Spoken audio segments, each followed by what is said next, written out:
Signore e signori, socie e soci e amiche e amici dell'Associazione Biblioteca Austriaca, studentesse e studenti, dottorande e dottorandi, colleghe e colleghi, buonasera. Vi do il benvenuto in mia funzione di Presidente dell'Associazione Biblioteca Austriaca che propone questo evento in collaborazione con il Dipartimento di Lingue e Letterature, Comunicazione, Formazione e Società dell'Università degli Studi di Udine e il Forum Austriaco di Cultura a Milano. È un vero piacere vedervi anche stavolta così numerosi in questa aula virtuale per la terza serata del nostro ciclo di conferenze primaverile dal titolo L'Austria a Milano, Theaterarbeit tra Università, città e teatri attorno a Wolfgang Bauer, Magic Afternoon e a Thomas Koch, Jenseits von Fukuyama. Il relatore di questa serata è il professor Marco Castellari dell'Università Statale di Milano. Grazie Marco Castellari di aver accettato il nostro invito. E saluto in particolare anche gli studenti e le studentesse che avevano partecipato al progetto che viene presentato e che sono anche presenti. Veramente avete fatto un bellissimo lavoro. E naturalmente vi auguro una bellissima serata. Passo la parola alla mia collega Elena Poledri. Buonasera Elena, ti ringrazio veramente dell'ideazione di questa serata e ti prego di presentare il nostro ospite. Vielen Dank und einen schönen und interessanten Abend. Prego Elena. Grazie Sonia, grazie Marco, buonasera a tutti. Per me ovviamente è un grande piacere prima che un onore, perché io e il professor Castellari ci siamo conosciuti, ci pensavo oggi, all'inizio degli anni 90, insomma metà anni 90 a Milano mentre studiavamo, ecco, quindi insomma è un legame che proprio dai tempi degli studi continua fino a oggi, ed è un legame che è anche segnato diciamo da una passione comune che è quella per Hölderlin, che è stato per entrambi all'inizio della nostra storia di studenti e poi di studiosi. Anche Marco ha scritto la sua tesi di dottorato su Hölderlin, in particolare sul tema della ricezione dello Hyperion, e da lì è iniziato un cammino molto lungo che lo ha portato soprattutto ad interessarsi, oltre che di recezione e mediazione della letteratura dell'età classico-romantica, dell'età di Goethe, anche di questioni legate non solo all'ambito, come posso dire, germanistico vero e proprio, ma anche a quello della rappresentazione, dell'intermedialità, alle questioni performative. Diciamo che è uno studioso nell'ambito della germanistica che abbina interessi legati ovviamente alla filologia, alla germanistica classica, a interessi invece legati anche al teatro. Questo anche in ragione, penso, di una formazione del suo ruolo anche come diciamo incaricato della storia del corso di storia del teatro tedesco, che a Milano ha una lunga tradizione, devo dire, che Marco porta avanti da molti anni. Potrei dire tantissimi altri incarichi legati, vice direttore di dipartimento, e nomino solo uno dei progetti, due progetti importanti, perché sono legati a quello di cui ci parlerà stasera Marco, e cioè il progetto interdipartimentale Altre Scene, Milano il Teatro Internazionale, da cui probabilmente nasce anche ciò di cui ci parlerà stasera, e un altro progetto che mi vede coinvolto insieme a tanti altri colleghi, di cui Marco è responsabile all'Istituto Italiano di Studi Germanici, che è il progetto appena iniziato dell'Atlante del Teatro di Lingua Tedesca in Italia.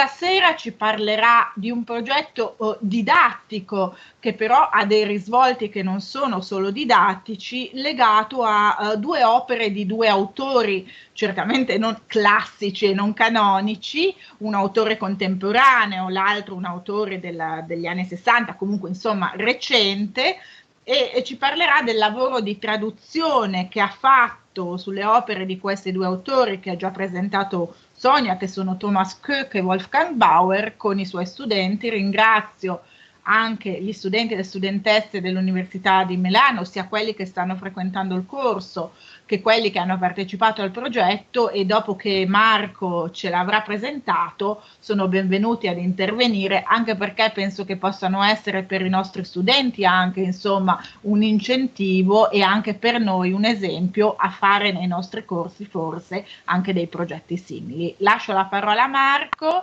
e lo ringrazio, sperando che la prossima volta insomma ci ritroveremo insomma fisicamente a Udine. Grazie Marco. Beh, grazie a voi, grazie a te Elena, grazie a Sonia per l'invito naturalmente, per la presentazione così cortese nei miei confronti e per l'ospitalità che anche in questo modo virtuale si sente affettuosa, se posso dirlo. E in generale saluto anche insomma, tutti i colleghi di Udine, Simone Costagli che conosco bene e anche le colleghe che ho avuto ora il piacere di conoscere, spero presto anche in una forma, diciamo, non soltanto in effigie, come mi piace dire ai miei studenti, ma anche in corpore.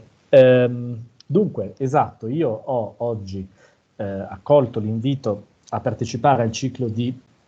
incontri legati naturalmente alla cultura austriaca, organizzati in questo contesto, e ho quindi proposto un tema che non riguarda in maniera specifica oggetti diciamo di ricerca miei personali, per quanto non in un senso più generale di cui ha già parlato la collega Elena Polledri, quindi un interesse per diciamo le modalità in cui la drammaturgia tedesca o di lingua tedesca in senso più ampio arriva in Italia, bensì le mie riflessioni e il resoconto che vi darò riguarda due progetti nati sostanzialmente dalla collaborazione tra l'Università degli Studi di Milano, dove lavoro e dove, come è stato detto, ho tra l'altro anche diciamo, in affidamento il corso di Storia del teatro tedesco, un corso nato ormai tempo fa, sostenuto dalla collega oggi in pensione Gabriella Rovagnati, che peraltro più di me avrebbe certamente potuto portare la sua specifica insomma, attività di ricerca nell'ambito delle lettere austriache, e poi io ho ereditato questo corso e l'ho portato avanti. I progetti nascono per gli studenti che sono nati in passato per gli studenti che frequentano questo corso di storia del teatro tedesco o che in generale sono interessati a forme di lavoro che io qui definisco Theaterarbeit con un concetto brechtiano, e vedremo che Brecht in qualche modo tornerà a fare capolino, e che è un lavoro sostanzialmente pratico, laboratoriale, in forma di workshops, che sono stati fatti per nostra fortuna in anni in cui potevamo anche fisicamente incontrarci, lavorare assieme, andare a vedere prove, andare a vedere spettacoli. Dunque è diciamo, una proposta che faccio io per l'ambito tedesco e austriaco e insomma di lingua tedesca, ma che fanno anche altri miei colleghi a Milano. Noi abbiamo la fortuna di avere, credo sia l'unico caso in Italia, in un contesto di filologie straniere, abbiamo gli insegnamenti di storia del teatro inglese, tedesco, francese, russo e spagnolo, e questo ci ha permesso in qualche modo di entrare in un contatto diretto con la vita teatrale della città, che è particolarmente marcata in senso internazionale, e dunque di instaurare vari tipi di collaborazione con questi teatri. Poi ne citerò anche qualcuno, quindi ora non entro nel dettaglio. Naturalmente, visto che il nostro appuntamento ha a che fare con il lavoro attorno alla cultura austriaca, io ho diciamo, enucleato in particolare quei due progetti che in questi vari anni hanno riguardato autori austriaci. L'immagine che ho scelto per la locandina richiama non tanto il teatro, ma richiama una presenza austriaca a Milano. L'immagine tratta dal, diciamo, sostanzialmente è lo schizzo degli architetti per il padiglione che la Repubblica Austriaca, la Repubblica d'Austria, presentò all'Expo a Milano nel 2015, e quell'anno 2015 è anche la data di inizio di alcune iniziative di cui vi parlerò, e quindi simbolicamente mi sembrava un'immagine adatta. Nel dettaglio, in questa nostra presentazione, che cercherò di non, in cui cercherò di non esagerare, diciamo così, nella prolissità, di modo che abbiamo la possibilità poi anche di discutere e, come diceva Elena Polledri, volentieri anche di far intervenire qualcuno dei veri protagonisti e delle vere protagoniste dei progetti, cioè gli studenti che hanno partecipato. Vi dicevo, 2 volte negli ultimi anni abbiamo potuto lavorare su autori austriaci. In particolare nel 2018 il progetto ha riguardato Wolfgang Paula, che qui vedete ritratto a sinistra, in un'immagine che risale più o meno agli anni nei quali ha scritto il testo di cui vi parlerò dopo, cioè siamo nella seconda metà degli anni 60 del Novecento, e a destra Thomas Köck, un autore contemporaneo, più giovane di me, ma certamente non più giovane di voi studenti, dell'86, attorno a un cui testo abbiamo lavorato l'anno successivo, nel 2019. Quindi per 2 anni di fila noi proponiamo questo laboratorio una volta l'anno, in concomitanza con l'edizione del corso di storia del teatro, e quindi 2 volte di fila. Ci è capitato, ora cercherò di spiegare anche in che senso è capitato, di lavorare con questi 2 autori. Dunque, qual è il ramen, come direbbero i tedeschi e forse anche gli austriaci, entro il quale questi progetti si svolgono? Dunque, proprio appunto nell'anno 2015, quindi l'anno di Expo, anche se le 2 cose non sono strettamente collegate, è stato istituito nel dipartimento dove lavoro, e in prima battuta in collaborazione con il Goethe Institut, e poi negli anni successivi questa collaborazione si è allargata anche al Forum Austriaco di Cultura di Milano, proprio in ragione del coinvolgimento anche di voci provenienti dall'Austria. È stato istituito, vi dicevo, in collaborazione tra UNIMI, Università di Milano, e questi istituti di cultura del territorio, un laboratorio che si chiama DTTC. Questo logo vuole esprimere appunto la sigla DTTC. Anche questo logo peraltro è stato creato dagli studenti e non da me, che vuol dire drammaturgia tedesca e teatro contemporaneo. Con tedesca naturalmente qui intendiamo di lingua tedesca, per brevità. Questi istituti di cultura hanno lavorato con noi, speriamo che prima o poi ci sia la possibilità di coinvolgere anche l'istituto svizzero, nel caso in cui appunto il panorama milanese ci offrirà la possibilità di lavorare anche sulla drammaturgia elvetica, che ha cose da offrire indubbiamente anch'essa, e a partire da questo laboratorio si sono create una serie di collaborazioni con alcune entità teatrali. Quelle che cito qui, a parte una, sono tutte diciamo o associazioni, compagnie, oppure veri e propri teatri milanesi, alcuni noti certamente a un livello internazionale, in primo luogo il Piccolo Teatro di Milano, che è stato un po' il protagonista dei primi laboratori creati, è stato anche in virtù della sua, diciamo, potenza tecnico-comunicativa, ci ha aiutato moltissimo proprio a elaborare le prime cose del laboratorio di qui sopra. Poi molto spesso abbiamo collaborato anche con le altre 2, senza togliere nulla a nessuno, le altre 2 principali scene milanesi importanti, che sono il Teatro Franco Parenti e il Teatro Elfu Puccini, che peraltro hanno, un po' come anche il Piccolo, per quanto con sfumature differenti, una tradizione di lavoro sulla drammaturgia appunto di lingua tedesca. Il Piccolo ha, come credo tutti sappiate, in particolare per alcuni decenni lavorato su Brecht e attorno a Brecht, per poi allargarsi molto anche ad altre diciamo così, esperienze di lingua tedesca. L'Elfo Puccini più sulla drammaturgia contemporanea e il Franco Parenti di nuovo con un taglio differente, ma sempre molto attento alla drammaturgia internazionale come anche all'arte teatrale internazionale. In queste sedi in particolare arrivano, penso in questo caso specificamente al progetto legato al Piccolo dei teatri d'Europa, arrivano spesso a Milano anche spettacoli di compagnie straniere, quindi anche tedesche o austriache, che vengono portate sulle scene milanesi in lingua originale, quindi c'è diciamo, uno scambio molto, molto vivace, e questo permette naturalmente di elaborare molti progetti. Altrettanto importante è il tessuto ulteriore di compagnie, teatri e enti e gruppi che arricchiscono questo lavoro e anche riescono a captare nella loro attività quello che magari può sfuggire alle case più grosse per ragioni proprio di impostazione del repertorio, del lavoro teatrale.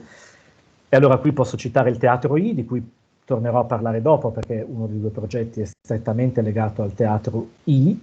una realtà vivacissima del mondo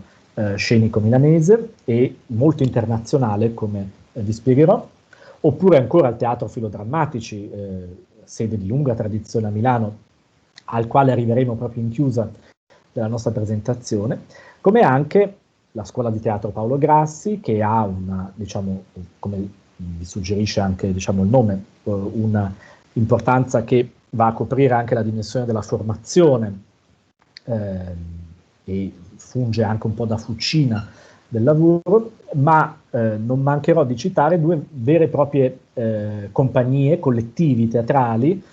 che sono gli ultimi due qui ancora non menzionati. Una è Phoebe Zeitgeist, che contiene nel suo nome anche un riferimento al teatro tedesco, in particolare al teatro di Rainer Werner Fassbinder,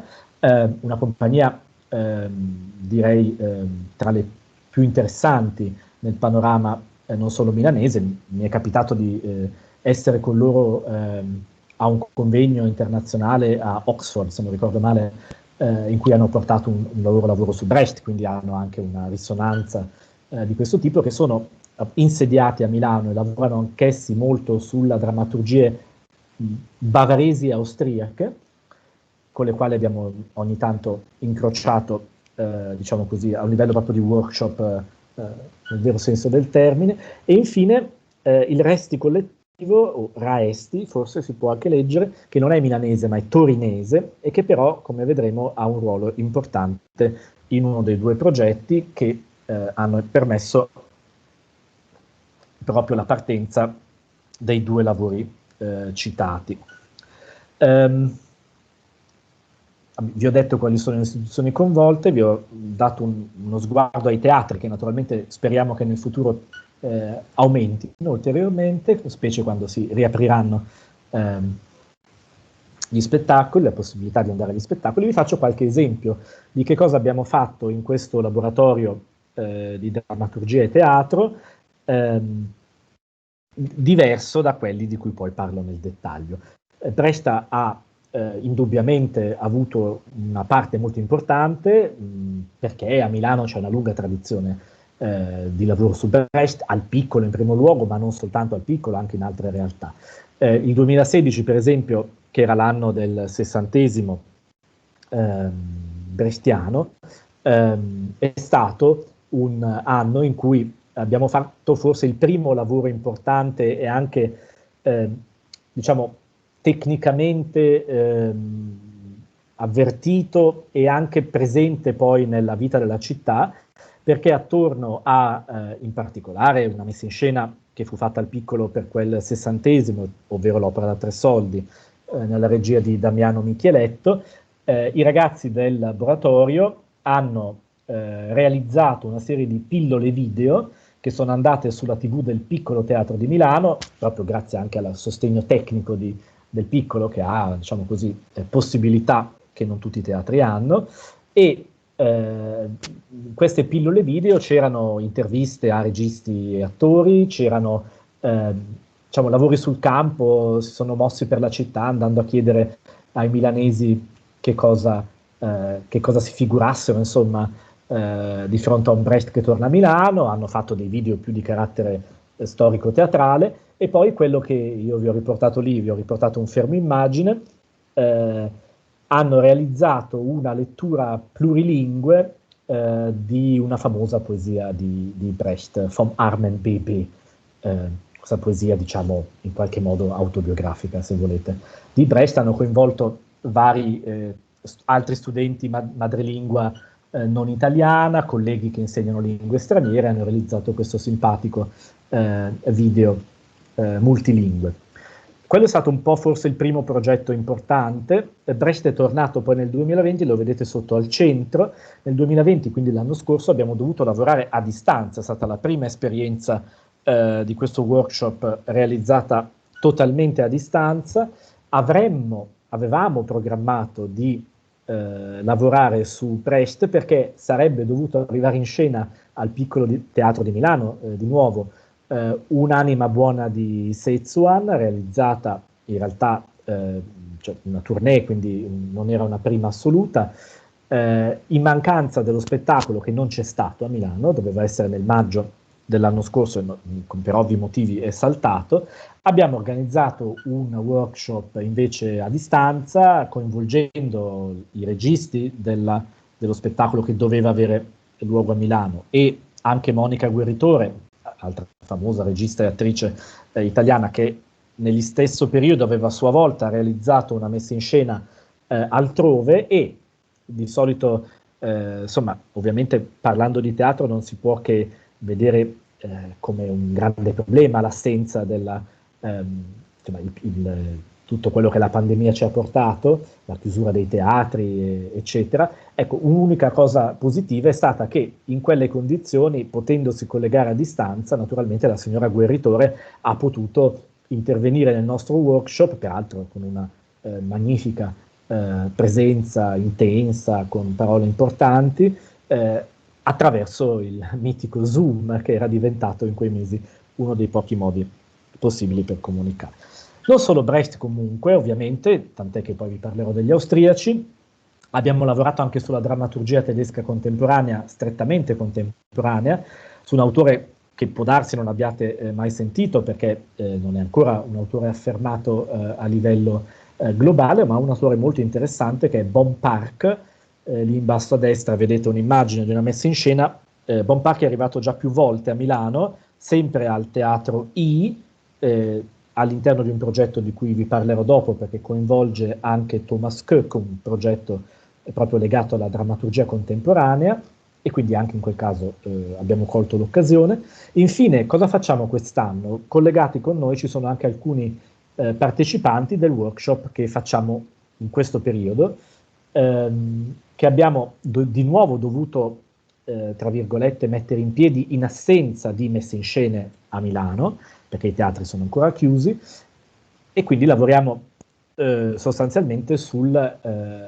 crisi della Theaterarbeit. Il workshop di quest'anno si intitola proprio Theaterarbeit in der Krise, cioè lavoro teatrale in crisi, e in questo momento i nostri partecipanti sono qui dentro, alcuni per osservare questa giornata, altri li ho sguinzagliati a un convegno che c'è stato settimana scorsa in collaborazione tra Germania e Italia sul teatro durante e dopo la pandemia. L'immagine è tratta proprio da questo convegno della settimana scorsa, di venerdì scorso. Li faccio andare a vedere un altro appuntamento che avremo col Piccolo nelle prossime settimane. Sono quindi nella fase di osservazione, e tra maggio e giugno concretizzeremo queste osservazioni in un lavoro pratico, probabilmente un lavoro creativo, perché non potendo fare una Theaterarbeit, diciamo,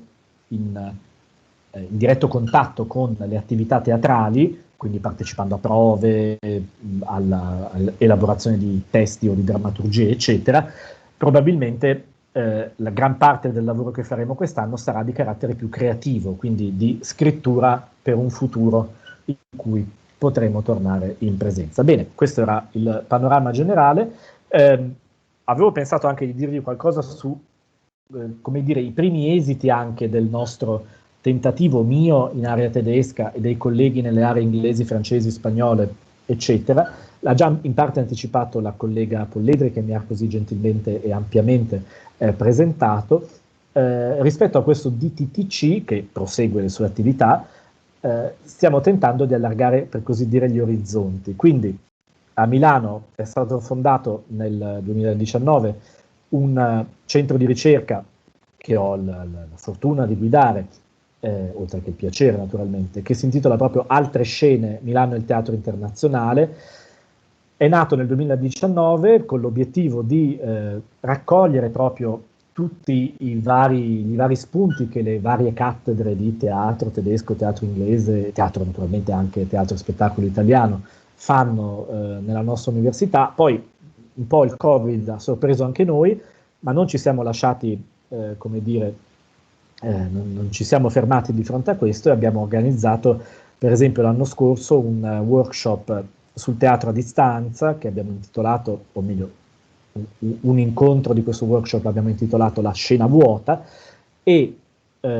proprio in questo convegno che vi ho detto di settimana scorsa ho a mia volta presentato i risultati di quel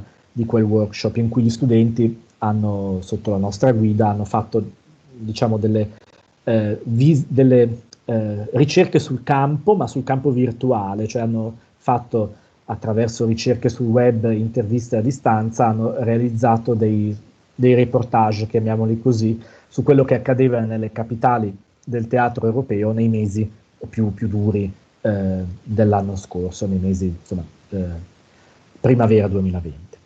Oppure, come già stato detto, da poco è partito all'Istituto di Studi Germanici, Istituto Italiano di Studi Germanici, un progetto di ricerca in cui è coinvolta anche la collega Polledri, che si intitola Attimi, che sta per Atlante del Teatro di Lingua Tedesca in Italia, Mediatori e Interpreti, in cui l'allargamento degli orizzonti è rispetto a Milano, quindi questo progetto non è legato soltanto all'arrivo a Milano della drammaturgia tedesca, ma appunto in Italia, un tentativo di mappatura. Lo dico non tanto per raccontarvi quello che facciamo, in parte anche per raccontarvi quello che facciamo, ma anche perché voglio segnalare il fatto che su questi temi, che attengono in sostanza, in termini generali, alla ricezione e a fenomeni di transfer interculturale, c'è molto da lavorare, c'è molta ricerca da fare, e quindi, lo dico per tutti, è davvero un campo sul quale vale la pena insistere, da vari punti di vista, anche linguistico-traduttivo, non soltanto culturale, letterario o estetico-teatrale. Bene, arriviamo a parlare dei progetti. Il progetto su Power si è concentrato attorno a un dramma, forse il dramma più famoso di questo scrittore austriaco, scomparso ormai più di 15 anni fa, e questo dramma si intitola Magic Afternoon, cioè traducendolo letteralmente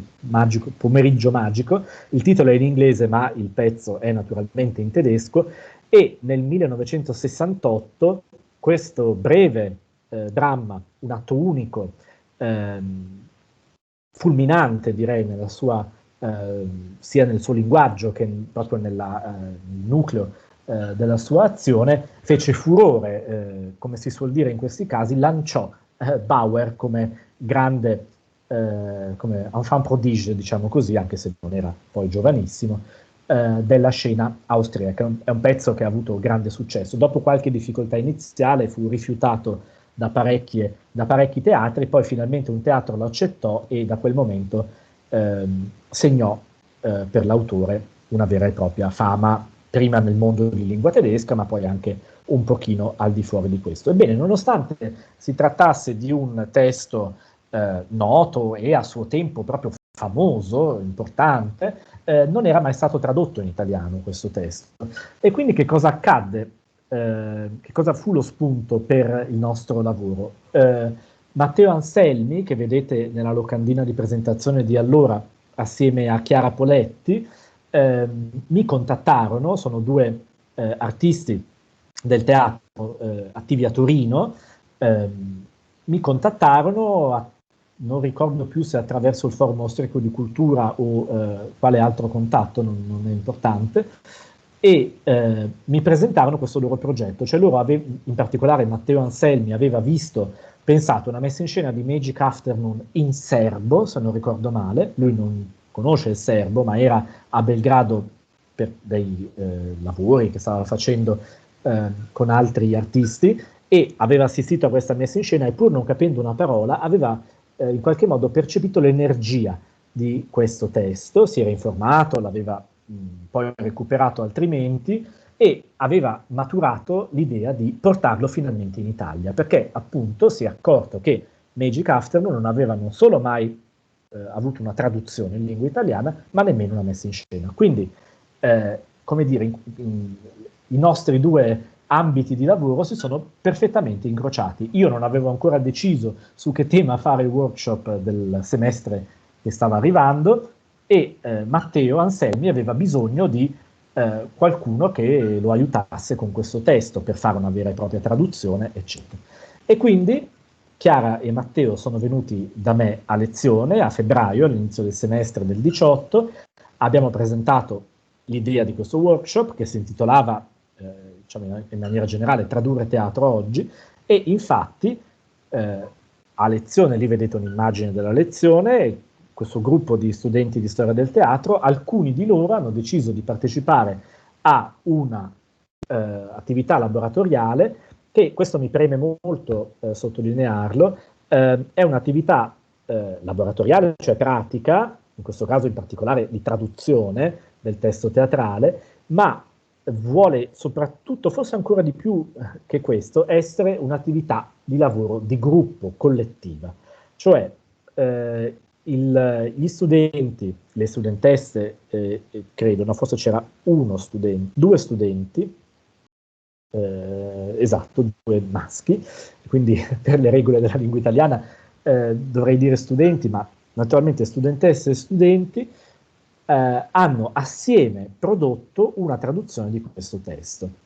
È un lavoro dunque collettivo. In particolare mi fa piacere citarli, gli autori di questa traduzione sono Francesca Scrizzi, Priscilla Boni, Ilenia Coco, Matilda D'Assisti, Alessia Denti, la quale Alessia Denti peraltro mi sembra di aver visto che partecipa, oltre a partecipare a questo workshop, ora si laurea tra un paio di settimane, no, settimana prossima, si laurea con un lavoro esattamente ispirato in qualche modo, che è iniziato da questa fucina, quindi è una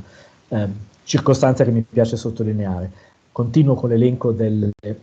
persone che hanno realizzato la traduzione: Erika Galli, Matteo Gallo Stampino, Laura Herder. Laura Herder è tedesca ed era in quel periodo, mi sembra in Erasmus o con un'altra forma di scambio da noi, e è stata utilissima la sua presenza perché naturalmente ha potuto dialogare con gli studenti italofoni alla ricerca delle migliori soluzioni traduttive. Ancora Valeria Pezzini, Michele Scandamarro, Maria Teresa Tabarelli, De Fatis, scusate il cognome è doppio, Tabarelli De Fatis, Francesca Turri, Valentina Zagà ed Elena Zonari. Quindi ci siamo trovati in alcune sedute, abbiamo presentato assieme a Chiara Buglioni, che al tempo si era già dottorata da noi, aveva già conseguito il suo titolo di dottore di ricerca, collaborava comunque con il nostro lavoro. Abbiamo fatto alcune sedute, diciamo, iniziali per entrare nel contesto, quindi che tipo di teatro era il teatro austriaco di quegli anni, che tipo di testo avevamo di fronte, che cosa voleva dire fare la traduzione, quindi una parte, diciamo, più dalla prospettiva di noi docenti, e poi abbiamo come dire, lasciato la palla agli studenti che si sono organizzati in gruppi, sottogruppi voglio dire, hanno poi con non poca fatica, perché naturalmente ci vogliono ore per realizzare questi lavori, ci vuole anche la disponibilità a confrontarsi con soluzioni alternative per arrivare poi a decidere con quale parola tradurre o con quale giro di parole tradurre un determinato punto. Magic Afternoon è un testo difficile da tradurre, è un testo difficile perché è sostanzialmente un dramma chiuso, breve ma molto intenso, che riguarda 4 giovani ventenni in sostanza, nell'Austria del 1968, che non sono fuori a fare la rivoluzione, ma sono in casa, si annoiano, anche abbastanza tremendamente, e da questa noia e sostanzialmente vuoto che li caratterizza, si sviluppano delle forme di aggressività che portano poi, non vi dico tutto perché poi vi può capitare di vederlo o di leggerlo, e naturalmente c'è anche un minimo di tensione drammatica da lasciare, a un certo punto questa aggressività sfocia in vera e propria violenza. Il testo oppone un dialogo, parti dialogate, in un linguaggio molto colloquiale, molto quotidiano, ogni tanto anche con degli austriacismi, che ha messo nella dovuta difficoltà le traduttrici e i traduttori, e poi però nelle didascalie, nei testi diciamo più autoriali, un tutt'altro registro. Quindi è stato davvero un lavoro complesso, perché il gruppo che ha lavorato a questa traduzione ha dovuto confrontarsi con l'idea non già di fare un compitino, di realizzare una traduzione perché il prof voleva questa traduzione. No, loro sono entrati nell'ottica che stavano facendo una parte, un tassello dentro un'intera Theaterarbeit, un intero lavoro teatrale, e questo tassello era fondamentale, perché loro venivano dopo l'intuizione, l'idea del regista di lavorare a quel testo, e dovevano dare a quell'idea un materiale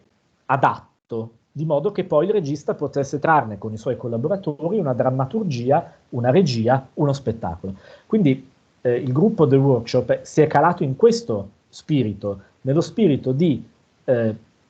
avere le competenze giuste per trasferire quel testo in tedesco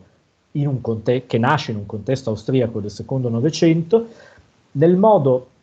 migliore a che poi questo canovaccio testuale, questa traduzione, che noi abbiamo poi in effetti consegnato al regista, a Matteo Anselmi, potesse essere il punto di partenza per un lavoro teatrale. In realtà non ci siamo limitati neanche a questo, non abbiamo semplicemente consegnato la traduzione, ma alla fine del progetto, alla fine del lavoro concreto di versione dal tedesco all'italiano, abbiamo anche incontrato di nuovo Matteo Anselmi e Chiara Poletti, perché a quel punto doveva partire un altro lavoro, il lavoro di drammaturgia, e cioè di elaborazione del testo in vista della messa in scena, e non abbiamo voluto semplicemente consegnare un testo, ma anche discutere con coloro che poi l'avrebbero preso in mano quali sono state le scelte che abbiamo fatto, le problematiche. Parlo alla prima plurale, dovrei parlare alla terza plurale. Quali sono state le difficoltà che hanno incontrato traduttori e traduttrici, che scelte hanno fatto, quali opzioni hanno lasciato o aperte o comunque hanno avuto modo di considerare, e a questo punto il workshop ha, diciamo così, trovato la sua realizzazione finale, perché grazie anche all'appoggio, bisogna dire, di istituzioni, cioè del Forum Austriaco di Cultura in questo caso in particolare, ma anche l'accoglienza della Civica Scuola di Teatro Paolo Grassi, noi abbiamo fatto il workshop nella primavera del 18, a dicembre del 18, il 4 dicembre, in una serata alla Paolo Grassi, in questa sede milanese, c'è stata la prima la presentazione della traduzione e anche una prima lettura scenica. Credo che Matteo Anselmi non sarebbe d'accordo sulla mia definizione di lettura scenica, diciamo una prima realizzazione scenica del testo, che non era ancora uno spettacolo, seguita poi anche da un dibattito al quale ha partecipato peraltro anche l'allora direttore del Forum Austriaco di Cultura di Milano, Herbert Jäger. Qui vedete le foto del dibattito, a cui hanno partecipato anche gli studenti sono saliti, alcuni di loro in realtà, i più coraggiosi, sono saliti sul palco a discutere del lavoro che hanno fatto. E naturalmente anche hanno partecipato gli studenti come pubblico nella parte scenica, diciamo, nella parte di spettacolo, perché hanno anche visto che cosa è successo a quelle parole che loro avevano tradotto in un determinato modo, pensando anche magari a una certa maniera in cui realizzarle concretamente, performativamente sulla scena. Questo dunque è il progetto Subpower, che è partito dal testo originale e ha occupato quella tappa della Theaterarbeit, del lavoro teatrale, cioè il momento in cui un professionista, perché nella realtà poi della vita teatrale è un professionista, riceve un testo, questo testo, che è un testo teatrale, quindi non è destinato alla lettura ma alla realizzazione performativa, gli è richiesto, la traduzione gli è richiesta da un gruppo, da un ensemble, da un regista o da altri, e quindi il lavoro che si fa ha questa finalità. Poi lo si consegna e quello che accade dopo è, diciamo, responsabilità artistica, oltre che intellettuale ovviamente, del regista, degli attori, di coloro che realizzano lo spettacolo. In altro modo, incrociando la Theaterarbeit in un modo leggermente diverso, l'anno successivo abbiamo lavorato, o meglio i ragazzi e le ragazze hanno lavorato, attorno a un autore invece del tutto contemporaneo, che è Thomas Köck. Thomas Köck, che pubblica i suoi testi da Suhrkamp, quindi come potete capire si tratta di un autore di un certo peso, della sua generazione tra i più considerati.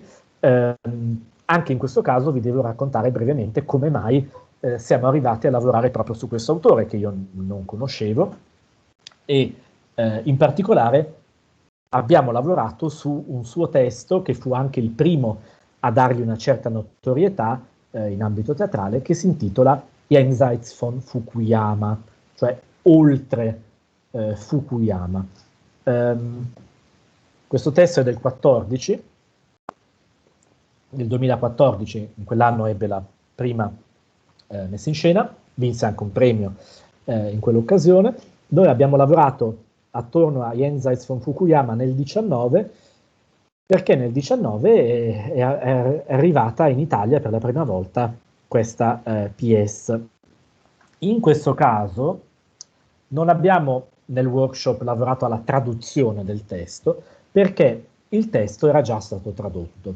e mi interessa spiegarvi in quale, diciamo così, di nuovo ramen questa traduzione è avvenuta, perché si tratta di un, chiamiamolo progetto europeo, sì, è un progetto europeo in sostanza, molto interessante, al di là di quello che vi racconto io oggi, proprio per altri vostri possibili interessi e attività. Il testo infatti di Thomas Köck, Jenseits von Fukuyama, è arrivato a noi a Milano grazie a un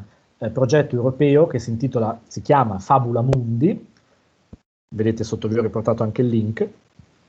che è un progetto dedicato esplicitamente alla scrittura, alla drammaturgia contemporanea europea, chiaramente, si chiama infatti Playwriting Europe, quindi drammaturgia Europa letteralmente, e sostiene la drammaturgia contemporanea, che fa molta più fatica del repertorio classico ad arrivare in scena, in particolare in Italia bisogna dire, fa molta fatica, la sostiene in che modo? Facendola circolare, cioè il progetto, che infatti ha questo sottotitolo Beyond Borders, no? Al di là dei confini, è un progetto che all'interno di un calderone dell'Unione Europea che si chiama Creative Europe, questo progetto mette in rete teatri, drammaturghi, lavoratori in ambito teatrale e scenico, in modo da fare circolare queste traduzioni. In particolare coinvolge 10 paesi: Italia, Francia, Germania, Spagna, Romania, Austria, naturalmente, Belgio, Regno Unito, Polonia e Repubblica Ceca. Non so cosa succederà al Regno Unito a questo punto, ma insomma, al momento di cui vi parlo c'era ancora anche il Regno Unito. Quindi l'idea è che la drammaturgia vada sostenuta soprattutto in un momento tra i più difficili della sua vita, cioè il momento in cui può valicare dei confini, cioè può arrivare a essere rappresentata anche in una lingua e in un paese diverso da quello di origine. Quindi diciamo è un appoggio alla circolazione multiculturale e chiaramente una delle condizioni sine qua non di questa circolazione è che questi testi vengano tradotti. Quindi all'interno di un sistema che non so descrivervi di lavoro, di questi testi viene anche finanziata la traduzione. È piuttosto nutrita, come vedete da questa slide, la presenza austriaca all'interno del progetto Fabula Mundi. Questi sono i drammaturghi attualmente catalogati sulle pagine del progetto. Uno di questi è nella colonna di sinistra, il secondo dall'alto, Thomas Köck, in particolare con i testi che vi ho riportato qua sotto, che sono Paradies Fluten, che è parte di una trilogia che ha come argomento il cambiamento climatico, e Jenseits von Fukuyama. Io qui vi ho ritagliato una parte del sito, poi uno se va a guardarlo trova anche altro. Per ogni testo potete vedere in quali lingue è stato tradotto. Perché? Perché poi come lavoratori teatrali voi potete richiedere a Fabula Mundi di avere la traduzione di un determinato testo sulla base naturalmente di una contrattazione, di diritti, di insomma, messi in scena, eccetera, per poterci lavorare. Infatti vedete che se voi incrociate Jenseits von Fukuyama con la colonna ITA, cioè se è tradotto in italiano, trovate una X. Quindi, in sostanza, che cosa è successo? Che Thomas Köck, il suo pezzo in particolare Jenseits von Fukuyama, è stato tradotto in italiano. Naturalmente questo non è avvenuto dal nulla, per iniziativa dell'autore o del progetto in sé, no, è avvenuto perché Fabula Mundi crea le condizioni perché realtà teatrali di paesi che non siano l'Austria, nel nostro caso, si interessino a un determinato autore e a una determinata sua opera e progettino di portarlo in scena. Così è successo in questo caso. Ci sono dei regolari incontri, non so se oggi li facciano virtuali, ma li hanno sempre fatti in presenza, in cui si conoscono proprio anche personalmente le figure attive nei vari comparti teatrali e persone di un teatro di Milano, il teatro I, come vi mostrerò tra poco, che sono dentro a questa rete di Fabula Mundi, e anche il motivo per cui portano molta drammaturgia europea in Italia, al teatro I. Quelli del teatro I hanno conosciuto Thomas Köck, in particolare il suo testo, hanno pensato sulla base di una serie di informazioni che il progetto consegna, che potesse essere interessante per il loro lavoro, e hanno deciso di, tra virgolette, prenderlo, passatemi l'espressione. Quindi il teatro I ha come dire, messo in piedi il progetto di, per la prima volta, portare in scena in Italia questo testo teatrale di Thomas Köck e di farlo nel 2019, nella stagione 2019. Di nuovo, io conosco abbastanza bene diciamo, le persone che lavorano al Teatro I, perché abbiamo già in passato collaborato su altri progetti, su altri autori, e quindi mi hanno contattato dal Teatro I per chiedere se io conoscevo qualcuno che poteva tradurre il testo. Questo avveniva però in un momento in cui io non avevo i corsi in università, quindi non ho potuto proporre loro di fare come abbiamo fatto con Bauer, di tradurlo tra studenti, cioè con un gruppo di studenti, perché era estate, non era possibile. Quindi ho consigliato loro il nome di un traduttore, ma diciamo così, ho comunque preso l'occasione per impostare per l'anno poi in questione, 2019, in cui sarebbe arrivato in scena lo spettacolo, la cui realizzazione parte naturalmente prima, no? Si inizia mesi e mesi prima. Ho pensato comunque di impostare il workshop su questo autore perché mi stimolava l'idea di un autore contemporaneo, poco noto, perché avevo letto il testo, avevo capito che aveva anche degli spunti interessanti per la generazione dei nostri studenti, e quindi questa volta il progetto non è partito, cioè non si è concentrato sulla traduzione, ma è stato un progetto più, diciamo, in cui gli studenti hanno seguito tutta la filiera della Theaterarbeit. Quindi hanno in momenti diversi, letto il testo naturalmente, si sono confrontati col traduttore di questo testo, abbiamo fatto un incontro col traduttore che gli ha presentato problemi e questioni che sono emerse in tale attività di traduzione. Abbiamo incontrato anche la dramaturg, cioè la persona che al Teatro I si è occupata di trasformare il testo teatrale tradotto in un testo scenico. Questo fa un dramaturg. Attenzione a non confondere, questa cosa i miei studenti l'hanno sentita 1000 volte, perdonatemi, a non confondere il drammaturgo, la parola italiana drammaturgo, con il dramaturg tedesco. Oggi tanti dicono dramaturg perché ormai è diventato un termine internazionale e lo si pronuncia quasi all'inglese. Naturalmente è dramaturg in tedesco.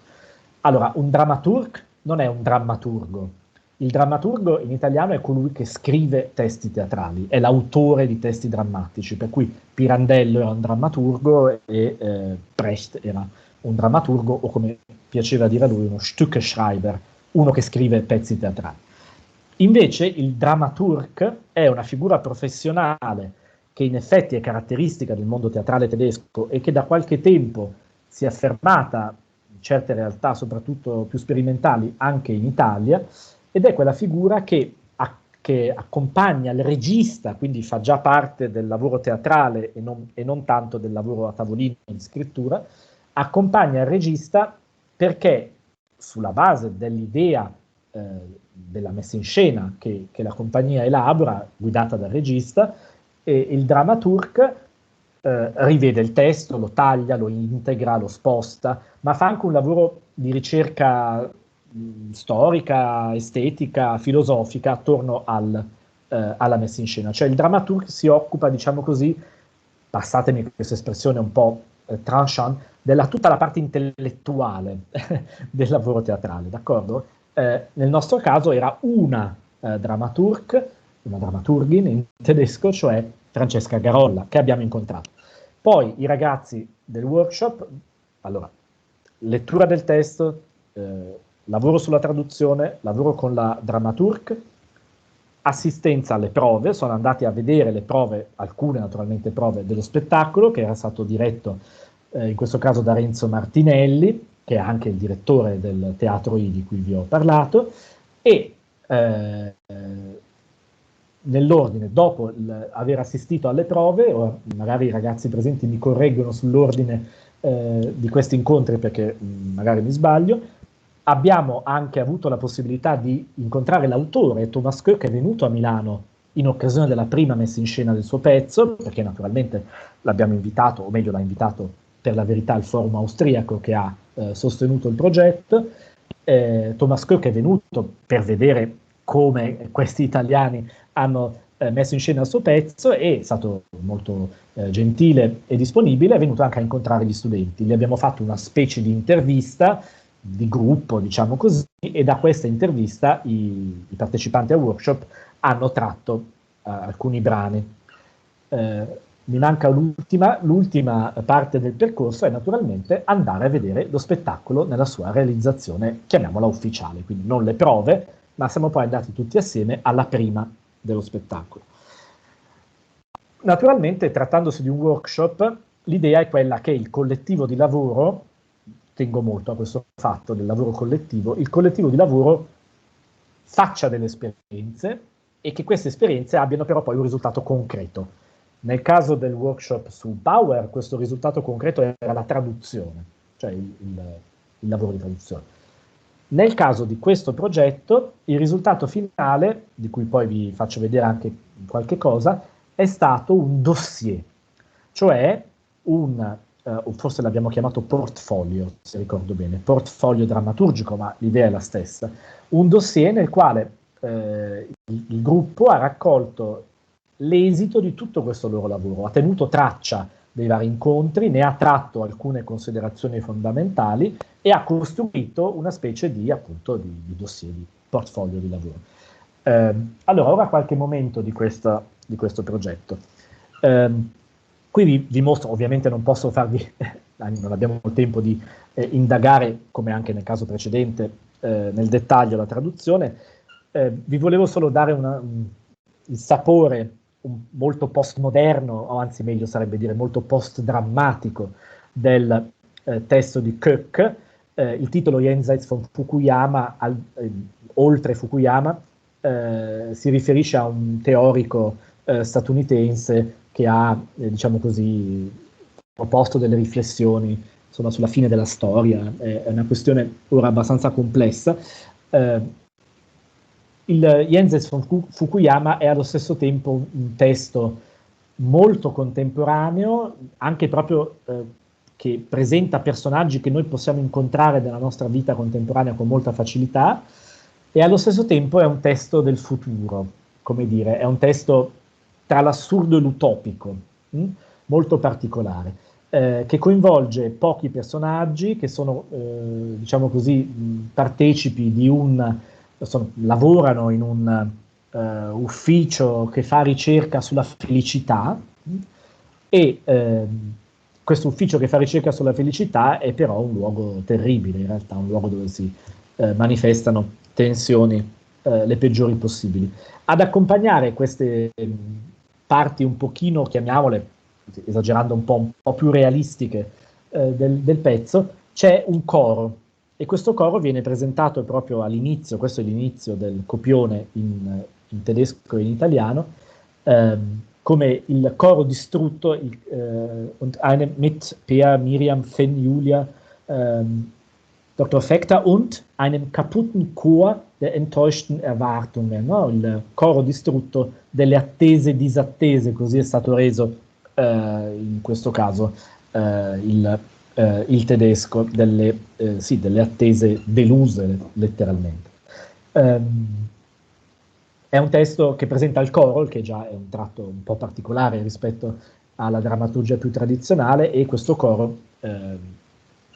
è, diciamo così, entra ed esce dai personaggi, diventa in certe parti una specie di loro seconda voce, la voce autentica rispetto invece a dei comportamenti artefatti, in certe altre sezioni anche molto lunghe e volutamente ripetitive del testo, un po' ossessive, ma ossessive con senso. Questo coro è una specie di, passatemi l'espressione, un tubo di scarico di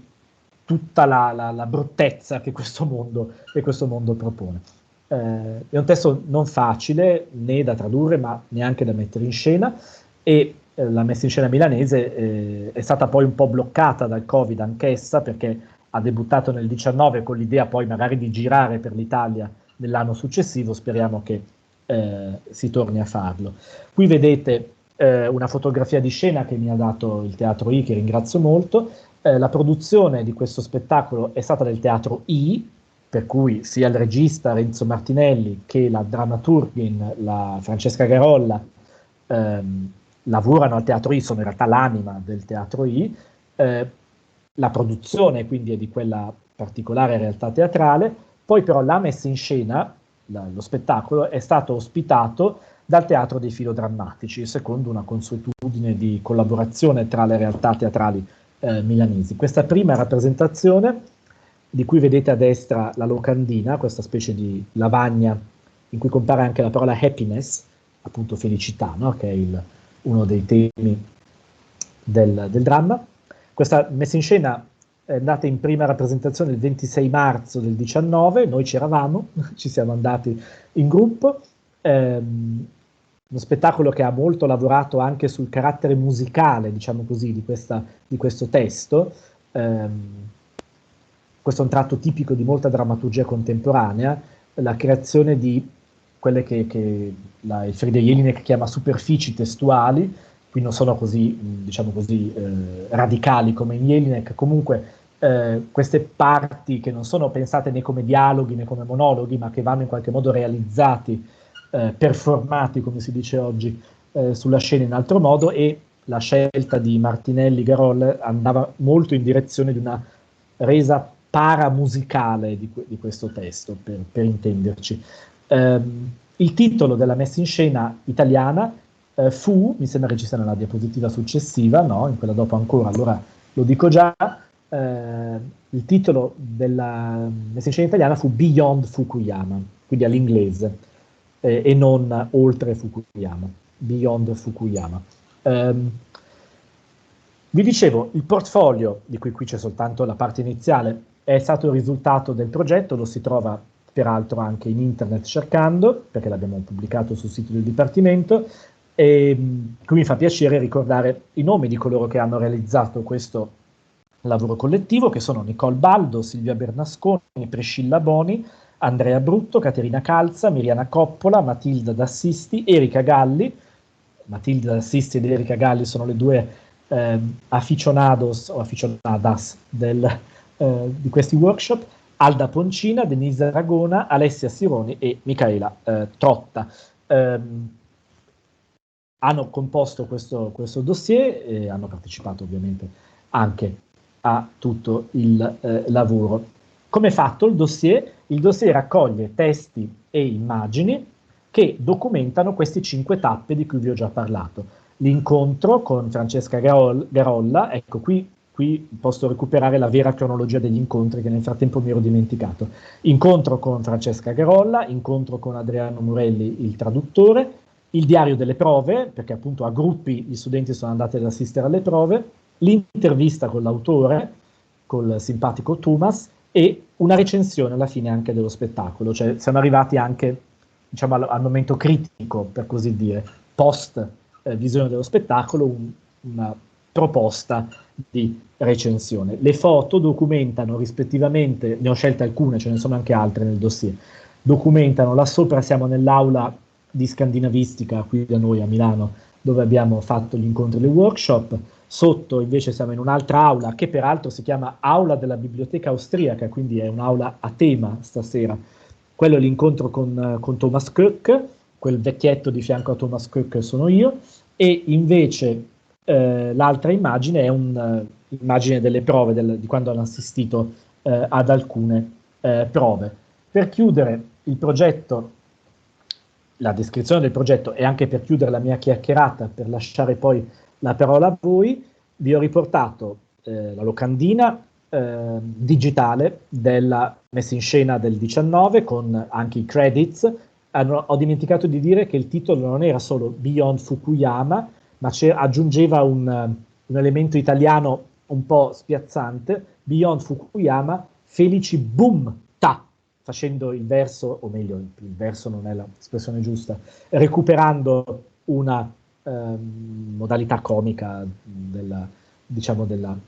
spettacolo italiano di decenni fa. Qui ci sono poi tutti i credits naturalmente, vi ho riportato anche gli enti coinvolti e poi c'è la bella immagine finale, lì siamo tutti noi sulla scala del teatro dei filodrammatici, o prima o dopo lo spettacolo. Là in fondo a destra in alto c'è anche Thomas che si è un po' nascosto, però c'era anche lui con noi la sera dello spettacolo. Bene, questo era quello che volevo dirvi, farvi vedere, presentare soprattutto. Ora tolgo la condivisione del video, scusate, delle slide, così possiamo tornare a vederci e volentieri, oltre naturalmente alle curiosità e alle domande di tutti coloro che ne abbiano, se alcuni dei partecipanti ai workshop vogliono portare qualche parola della loro esperienza, sicuramente è positivo e ben accetto. Grazie. Grazie Marco, grazie per questa presentazione molto ricca che ci ha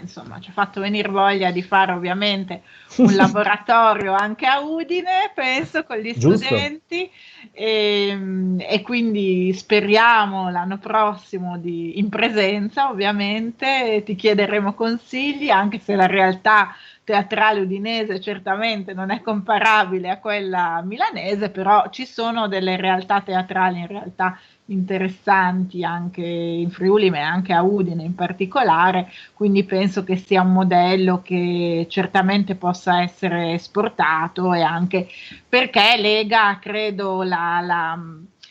diciamo il lavoro didattico, accademico didattico, ma anche col lavoro della produzione, cioè quello che è un lavoro vero e proprio del traduttore, ma anche di chi fa teatro, quindi permette anche agli studenti, penso, di accedere, diciamo, a un mondo che possono esplorare per il loro futuro. Adesso non so se Guarda, tu hai... sì, io ho il mio fiore all'occhiello da darti,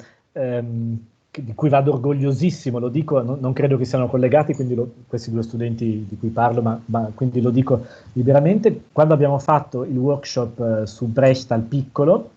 ovviamente il piccolo è anche l'ente teatrale che ha più possibilità, diciamo, di fare questo, ben 2 dei studenti del workshop sono poi andati a fare stage professionalizzanti al piccolo teatro e uno dei 2 addirittura lo volevano assumere, poi ha deciso di finire di studiare, però insomma il ponte con quello anche come un mondo del lavoro c'è e speriamo ovviamente che in qualche modo sia un'esperienza che anche se non direttamente poi faccia parte del curriculum in senso positivo, ecco, insomma. Sì, certo, infatti. E chiedo allora adesso a questo punto se c'è qualche studente che vuole intervenire, insomma, con o senza telecamera, noi qua siamo democratici, siamo abituati a tutto e ci farebbe piacere magari se volesse dire proprio 2 parole, insomma. Buonasera.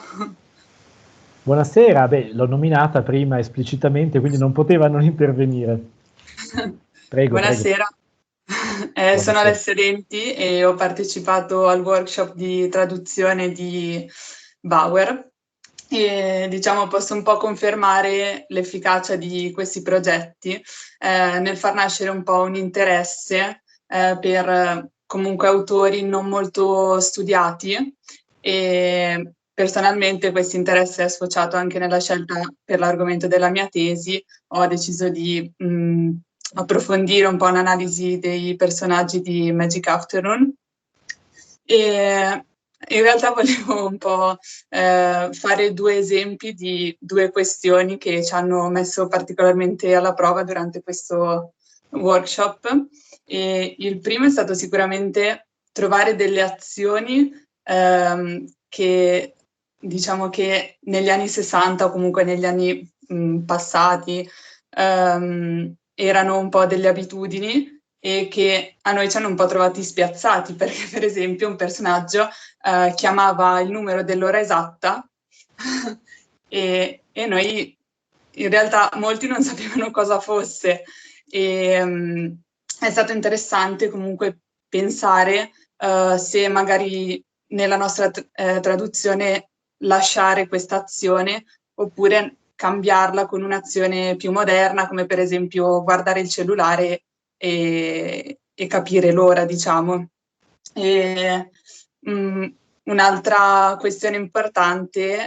è stata sicuramente la traduzione di quel linguaggio vacuo, un po' blaterante, diciamo,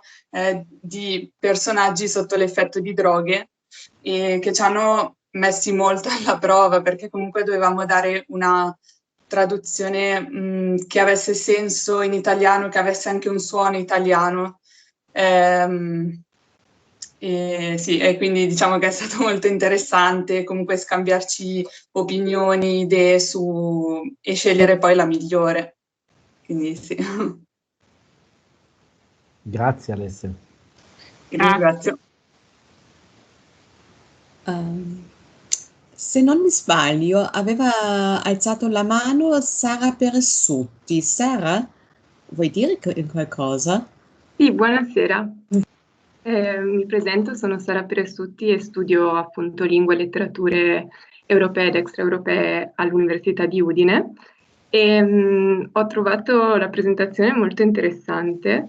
e sinceramente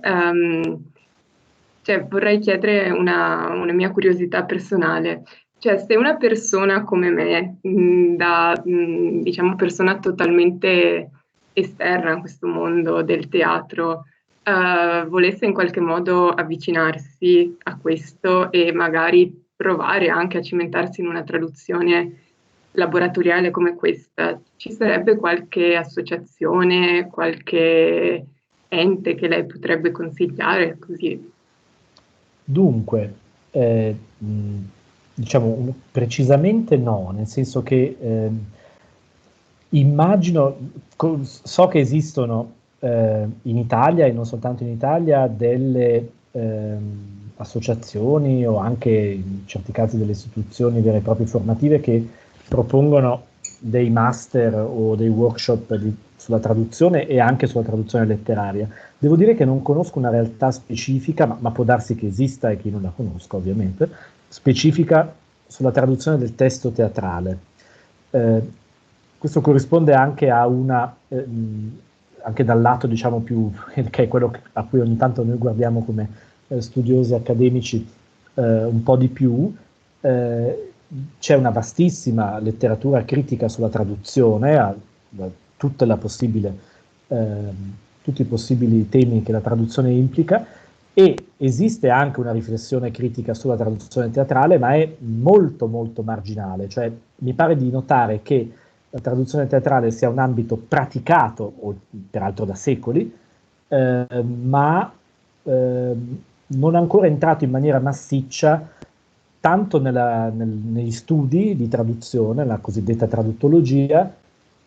per quanto alcune voci ci siano, anche alcuni studiosi italiani se ne sono occupati, quanto anche nell'offerta che viene data, chiamiamola professionalizzante, rispetto alla traduzione. Il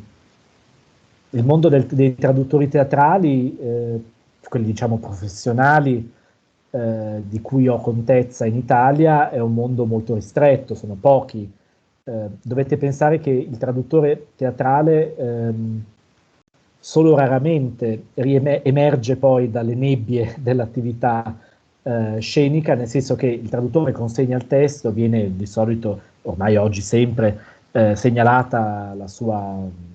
attività nella locandina o nei materiali dello spettacolo, però poi la maggior parte delle traduzioni realizzate per i teatri non vengono pubblicate,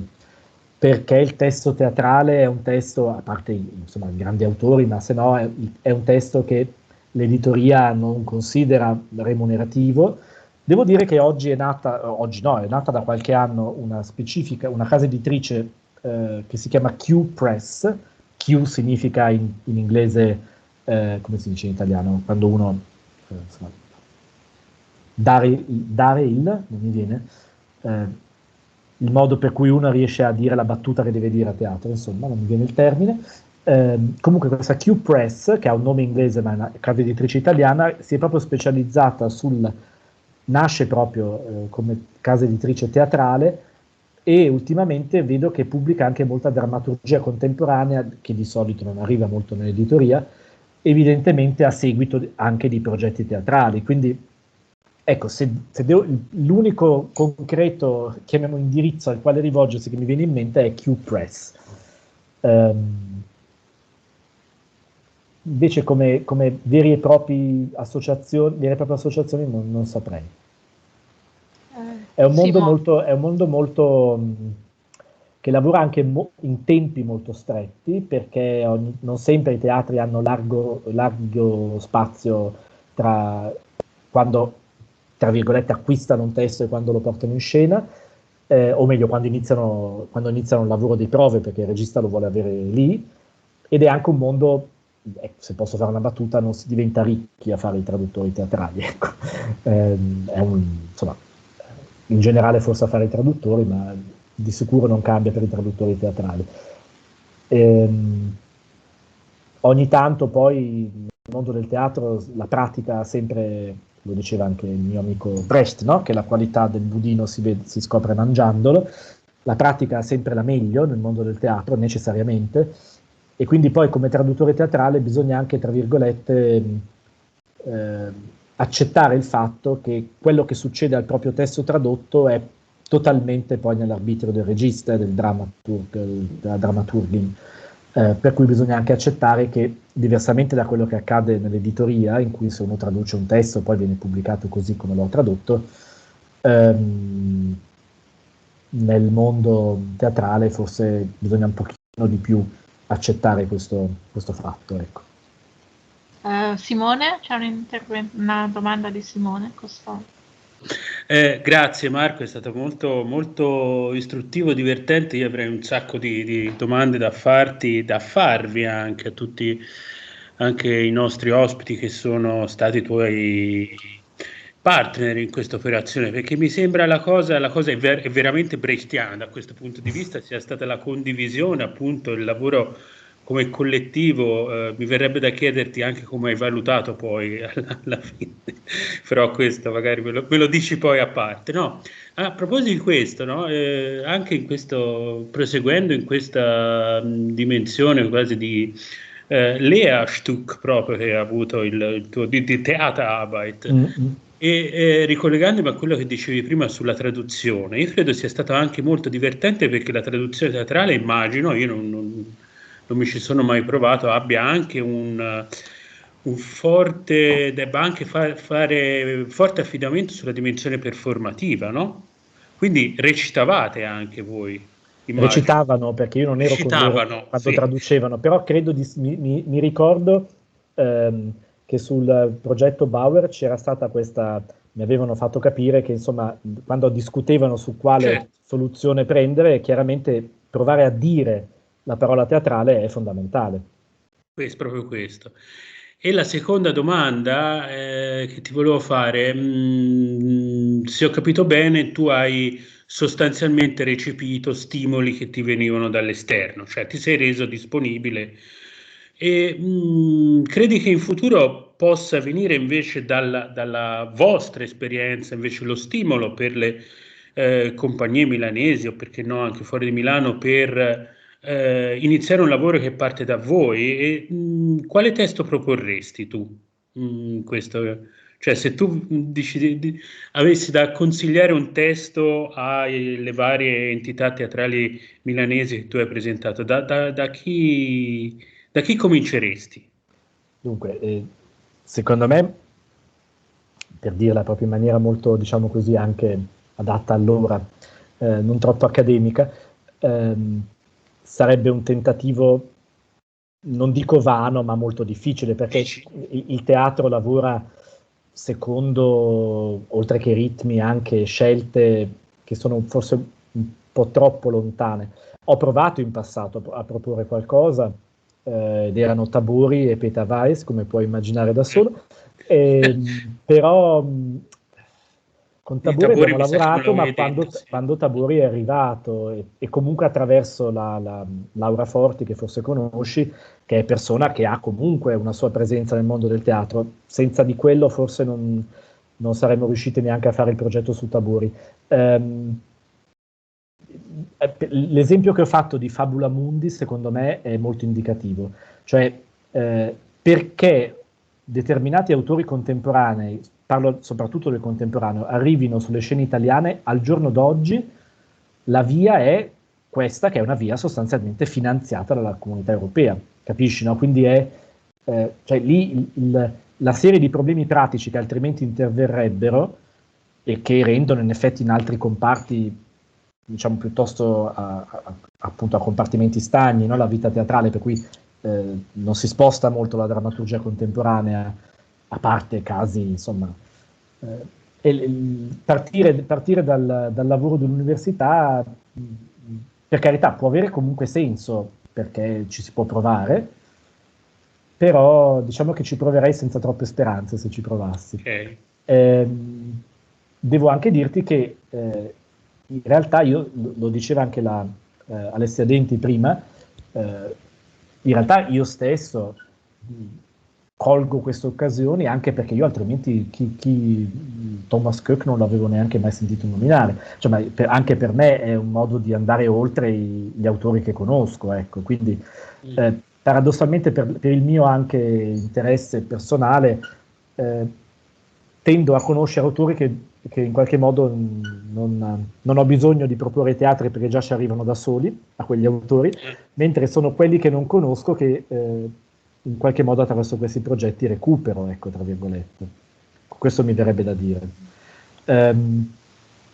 Per esempio mi è capitato qualche volta di, non tanto di farle io, ma di pubblicare nel Quadrifoglio tedesco alcune traduzioni di testi teatrali. Abbiamo fatto uno Schimmelpfennig, per esempio, che è un autore in Germania molto rappresentato, e l'autrice della traduzione, che era a sua volta peraltro una studentessa di un master bergamasco, ha provato a proporre questo testo dei teatri, ma senza successo. Mi sembra che i canali attraverso i quali i teatri decidono determinate produzioni, specie sul contemporaneo, siano difficilmente incrociabili in questo modo, però magari mi sbaglio. Dipenderà anche dalla realtà, dal contatto che si ha con direttori teatrali, eccetera. Per esempio il fatto che ora ci sia Claudio Longhi al Piccolo Teatro come direttore, che oltre ad essere è tuttora un accademico, insomma, è solo in congedo, ma è anche uno che conosce molto bene la drammaturgia tedesca, magari sarà una bella... Lo dico più come auspicio che come... Okay. Grazie, signore. Abbiamo ancora un intervento. Laura Forgarini, prego. Sì. Innanzitutto buonasera, ringrazio per l'intervento di oggi, che è stato veramente molto interessante e anche illuminante. Allora, io sono una studentessa al secondo anno di traduzione e mediazione culturale qua a Udine. Volevo riferirmi un po' all'esempio che ha fatto Alessia Denti, se non erro, prima, quello riferito alla possibilità di sostituire la parte circa l'orologio e l'ora esatta con qualcosa di più attuale, di più comprensibile. Quindi premetto che sono totalmente ignorante purtroppo riguardo al teatro, però ho avuto modo di affrontare la traduzione letteraria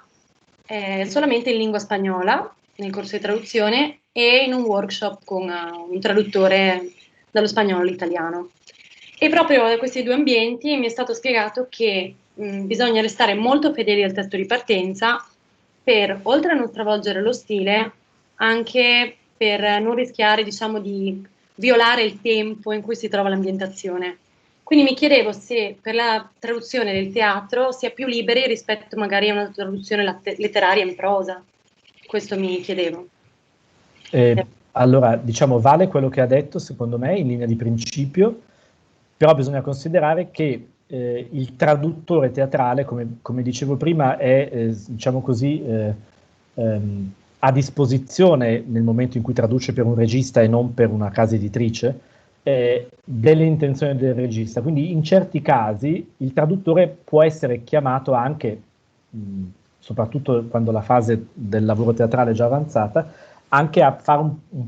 po' di lavoro drammaturgico. Quindi direi che il traduttore di per sé, come diceva lei, dovrebbe in qualche modo mantenere la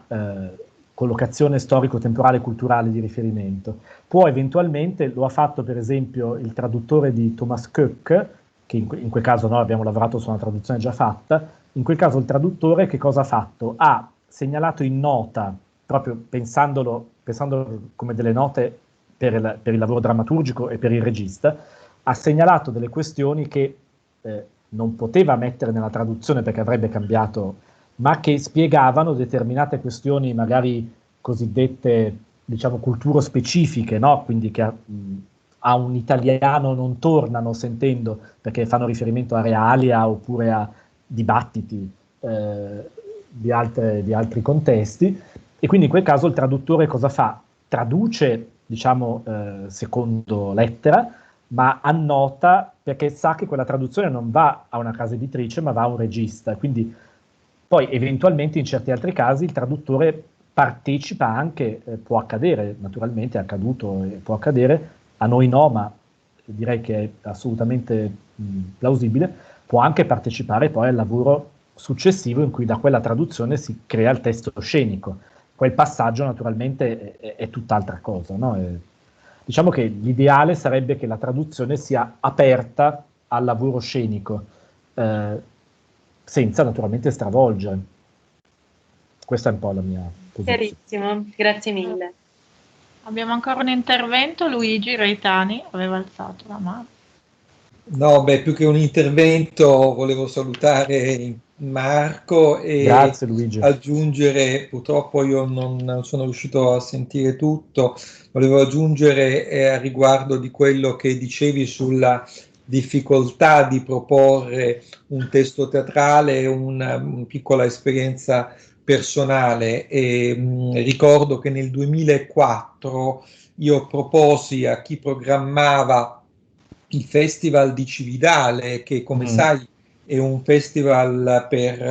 non solo per vocazione ma anche per statuto, un festival di teatro che dovrebbe essere aperto all'esperienza delle culture che compongono l'area cosiddetta mitteleuropea. certo. Non a caso all'inizio nacque anche proprio con Tabori come suo direttore, con una bellissima edizione che poi però rimase in qualche modo senza un seguito, anche se poi ci fu Pressburger dopo che a rilevare questa esperienza. E dunque è una scena nella quale dovrebbe essere più facile collocare anche testi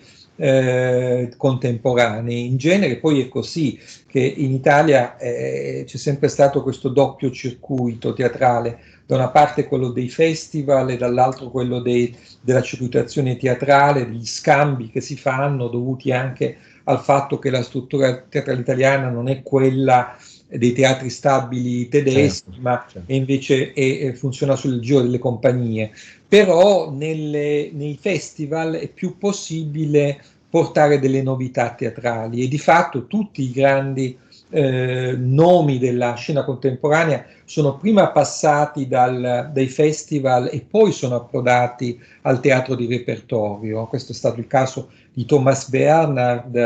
ad esempio, che prima di arrivare come adesso nel repertorio dei teatri italiani a lungo fu rappresentato solo nei festival, a partire dal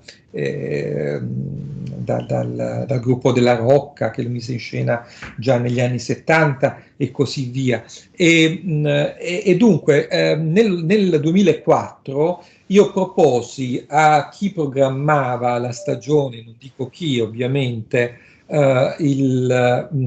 proposi Elfriede Jelinek, che in quel momento era la scrittrice austriaca più rappresentata non solo sulle scene austriache, ma sulle scene tedesche in assoluto, cioè vinceva ogni anno il premio nuovo del teatro contemporaneo, eccetera, eccetera. E mi fu detto, ma Elfriede Jelinek, ma chi è? Non la conosce nessuno, è un nome che qui bisognerebbe per lanciarla che ci fosse qualcosa di molto particolare, ma che personaggio è? Ma possiamo contare su qualche sua componente? Ma se è un personaggio molto particolare, non lo so, ma se è omosessuale, cioè lesbica, allora forse così potremmo presentarla in qualche modo come, e ovviamente tutte le mie argomentazioni non trovarono spazio. E manco a farla apposta, un mese dopo, anzi forse 2 settimane dopo questa mia proposta, Elfriede Jelinek ebbe il premio Nobel per la letteratura. Ecco, questo fu il caso. Allora, tutti quanti invece volevano rappresentare Elfriede Jelinek. Così funziona un po' il meccanismo teatrale in Italia, ahimè. Questo è una realtà. È molto significativo quello che ci hai raccontato ed è abbastanza in linea con quello che dicevo, insomma, che forse non sono neanche più i tempi nei quali la maggior parte, non tutti insomma, ma la maggior parte di coloro che organizzano, gestiscono i teatri, ascoltano in prima battuta gli studiosi. Non so, io ho in mente da racconti, perché non l'ho vissuta, ma da racconti di colleghi di generazioni precedenti qui a Milano, che mi dicevano del rapporto tra Agostino Lombardo, il grande anglista, il grande studioso di Shakespeare, e Strehler, cose che oggi direi non si vedono, ecco. Però diamo la possibilità che accadano di nuovo. Beh, con Claudio Longhi io ho lavorato, abbiamo messo in scena appunto a Bologna a un festival, un'altra pièce della Jelinek. Certo. No, Strehler ascoltava molto in realtà gli studiosi, ricordo che Giovanna Gronda, che lavorava su Goldoni, fu invitata da Strehler a seguire le sue prove. Sì, certo. Quindi no, Strehler aveva non solo una grande stima, ma insomma collaborava molto con gli studiosi, non solo con Agostino Lombardo. Ricordo una bellissima lezione che lui tenne proprio sulle traduzioni di Shakespeare una volta a un convegno ad Aosta alla Fondazione Sapegno sulla traduzione, quale ero stato invitato anch'io, e appunto raccontò di questa esperienza anche di collaborazione. Però poi Strehler anche lui vedeva molto, no? Faceva da dramaturg e come. Assolutamente. Marco, grazie. Allora noi andremo avanti a chiacchierare ancora per ore, perché ovviamente credo però che soprattutto sia per i tuoi studenti che oggi sono presenti e che ringrazio per la loro partecipazione e anche per la loro testimonianza, sia per i nostri studenti e le nostre studentesse, oltre che per noi, sia stato molto di stimolo anche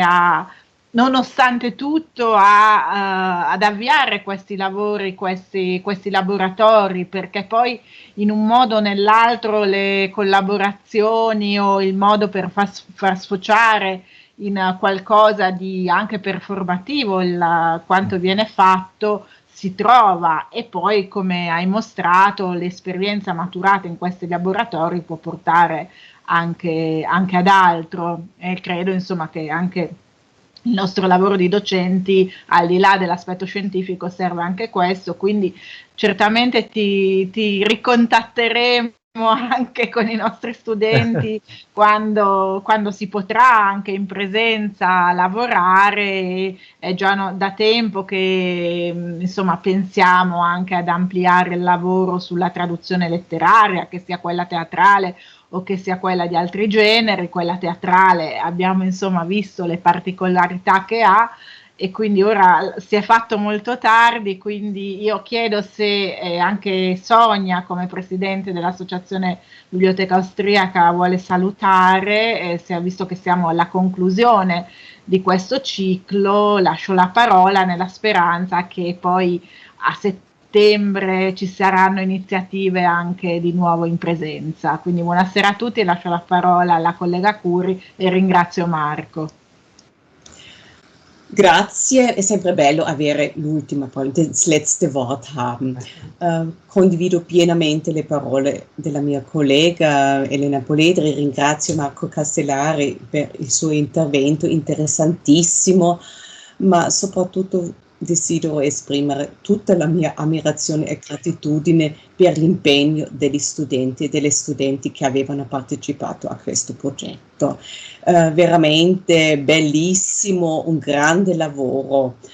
veramente un lavoro collettivo che veramente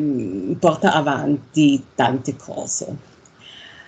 I miei ringraziamenti vanno naturalmente anche a tutti e tutti che hanno contribuito alla realizzazione di questa serata. Ringrazio Elena Poledri, ringrazio Simone Costalli, la collega Costanza Gerni, la nostra tutor Ilaria Parce che si occupa della tecnica, e anche i tecnici che faranno sì che la registrazione di queste serate